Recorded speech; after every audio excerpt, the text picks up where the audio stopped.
Правильно? Какому? Я так понимаю, сообщник сидит здесь, позади вас. Он со мной прилетел. Я в Турции вообще не был. А мы знаем, что вы не были в Турции. Но сегодня к вам приехал Магомед. Соответственно, напрямиком. А следовательно, это означает, что вы у нас сообщник. Я парфюмерии работаю. Вы мне Вот сказали, что у вас смотри там. бизнес. 3 семерки, посмотри, код это. Почему Да, прилетел да. сюда из Турции? Какая Турция? Я из Грозного приехал. В телефоне ничего нет запрещенного. Я бизнесмен, я парфюмерии работаю дома.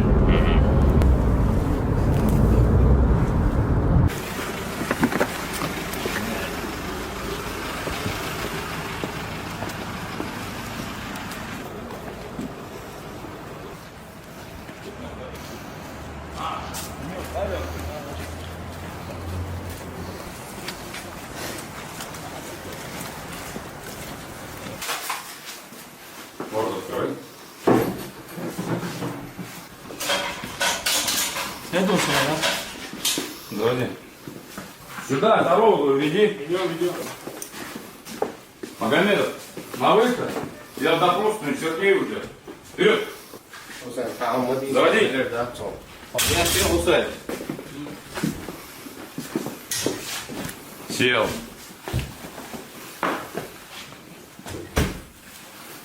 Тобой поле займутся? С никакого числа приехал в Турцию.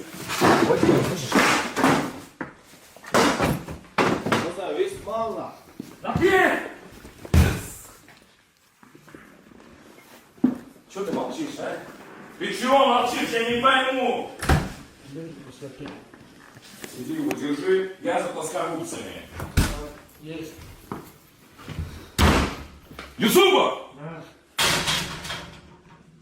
Что он делал в Турции? Давайте. Я не знаю его дела. Чем он занимался в Турции? Я тебя спрашиваю! Я в Турции не был. Я вообще не в Турции. Валлахи не в Турции. Я его дела вообще не был. Валлахи не был. Я в Турции вообще не был. Чем занимался Магомед в Турции? Я не знаю. Я же сейчас зайду сюда, ты не понимаешь, а? Ты сейчас чем испытываешь? Терпение. Мы сейчас, смотри, значит так, берем бумагу, и ты пишешь, что вы делали в Турции, чем занимались. Я в Турции не был. Я не был в Турции. Валлахи не были в Турции. Если меня там был бы, у меня тоже там информация дали бы.